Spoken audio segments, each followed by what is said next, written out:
Well, I couldn't decide today what to wear. Wigs or funny furry hats, so I kind of went with both, especially since what I want to talk about today has to do with what is natural versus what is artificially conceived or contrived by religion, which, our society has been basically a byproduct of religion for so long that we've rather lost touch of what is natural, to the point that we're calling what is natural not natural.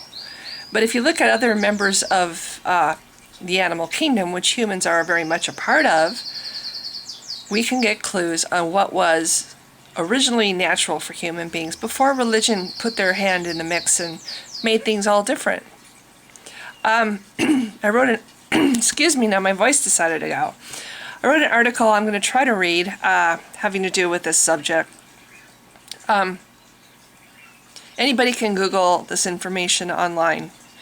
Just look up homosexuality in the natural world, or especially the dwarf chimpanzee or the bonobo, or chimpanzees, or anything to do with homosexuality and other animals besides humans.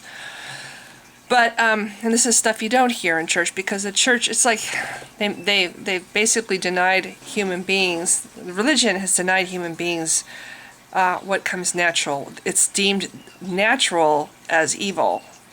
In human society, you replace the word natural with evil. Anything natural is evil, according to religion. It's evil for women to want to be independent and do other things with their lives other than homemaking and submitting to their husbands and having children. That's not natural for women to want to have careers or be competitive or, broaden their minds, study, be scientists, whatever. That's not natural. Anyway, I'm digressing. So I'll get to the article I wrote, and I'm not going to read the whole thing. I'm just going to go to the parts that I think fit with what I'm trying to say. This is, according to the natural world, homosexuality is natural. Sorry, all you extremist pastors out there that want to call people who are homosexual abominations and not natural.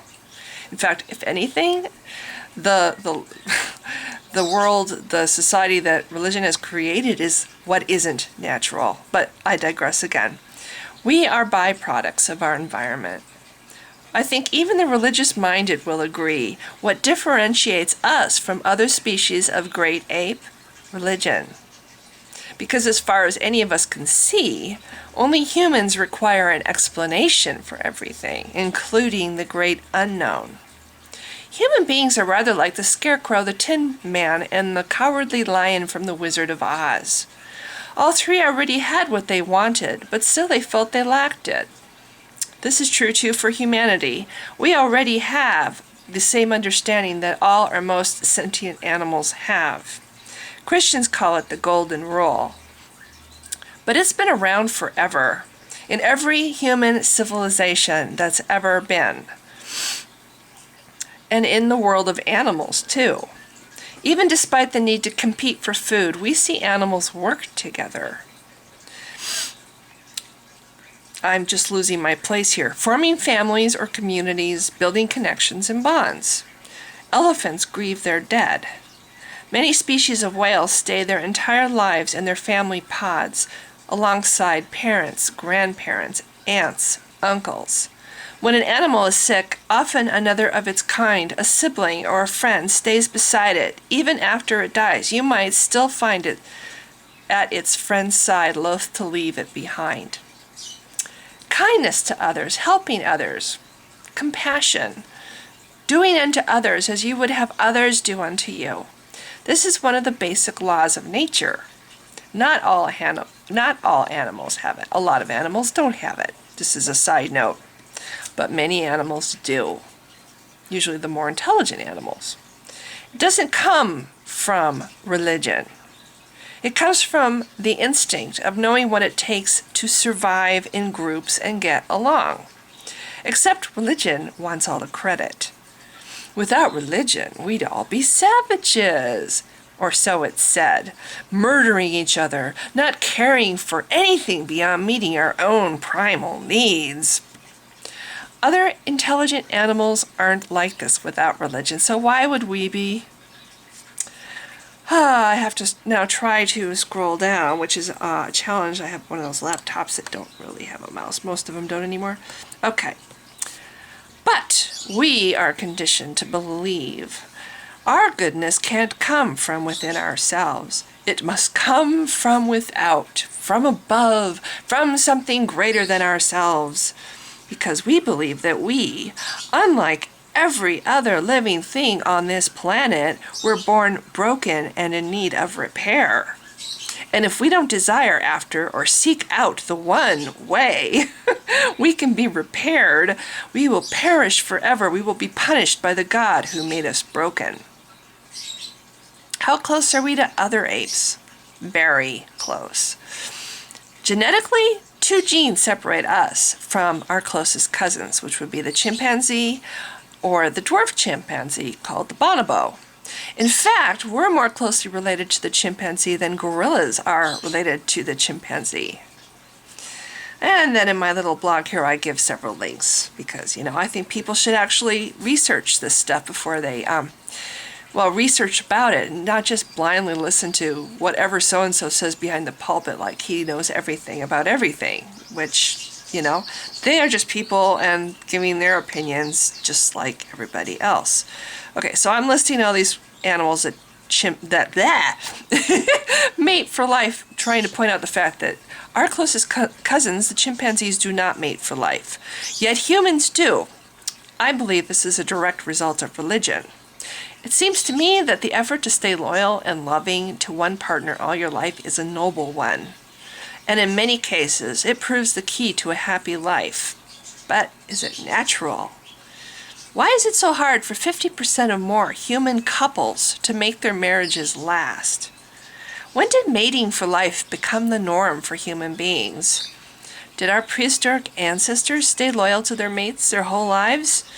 If so, what encouraged this behavior, this way of life? It is a myth that only humans engage in sex for pleasure, by the way.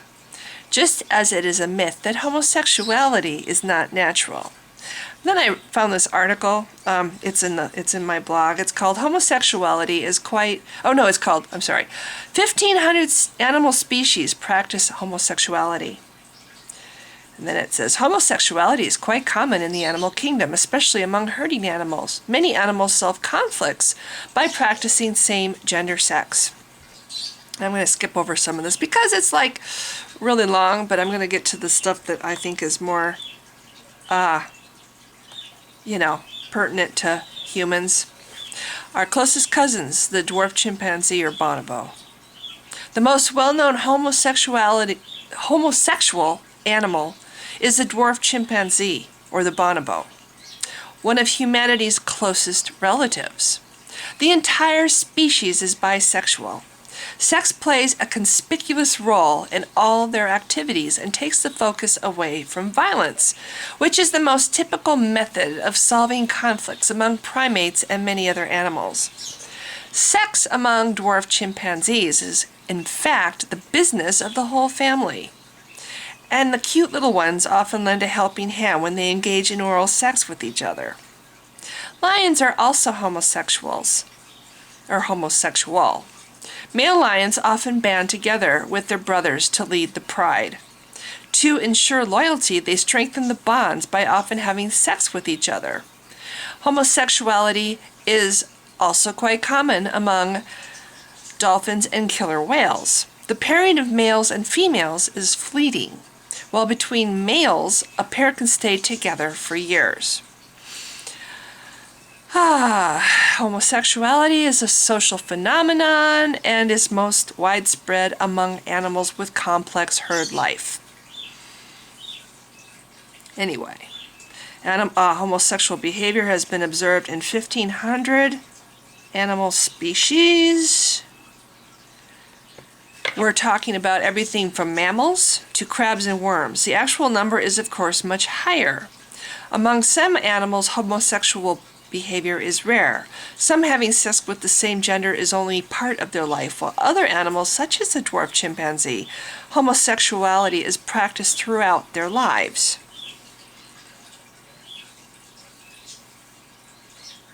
Animals that live a completely homosexual life can also be found. This occurs especially among birds that will pair with one partner for life, which is the case with geese and ducks. 4 to 5% of the couples are homosexuals. Single females will lay eggs in a homosexual, God, I can't say that word now. Single females will lay eggs in a homosexual pair's nest. It has been observed that the homosexual couple are often better at raising the young than the heterosexual couples. When you see a colony of black-headed gulls, you can be sure that almost every 10th pair is lesbian. The females have no problem with being impregnated, although according to Peter Bookman, they cannot be defined as bisexual.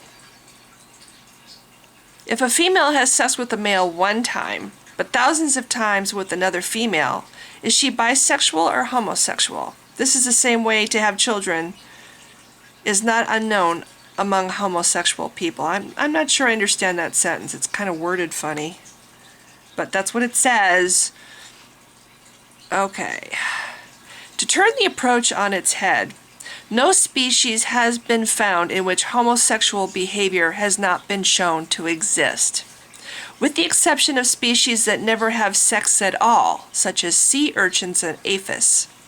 Moreover, a part of the animal kingdom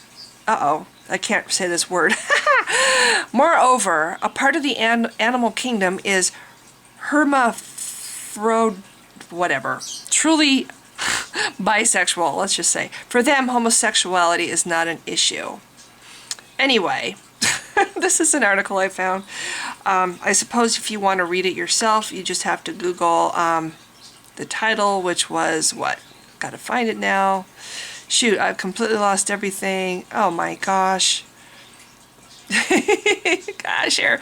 Okay, try Googling 1,500 animal species practice homosexuality, and you'll probably find this. Okay, so that's the article. So back to the religion thing.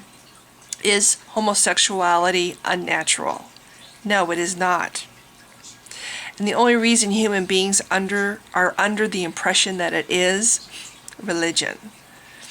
Whether various religions want to acknowledge this or not, human beings are animals and are a part of nature, part of the natural world.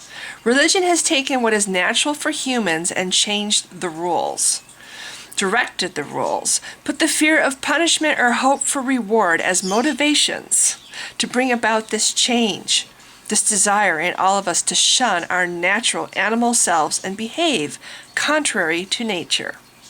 That's all fine and well, but not every human is the same as every other human. And not all humans are born homosexuals, whereas some humans are. And of the humans born gay, and science does point to this, by the way, that people are born gay, just like people are born with red hair. Not all of them are capable, sorry to say, religious people out there, not all of them are capable of denying what and who they are just for you and your comfort level, and who they are to live within the box created for all humankind by religion. Okay, scrolling down. Where am I? Okay. So for those people, do we have the right to punish them?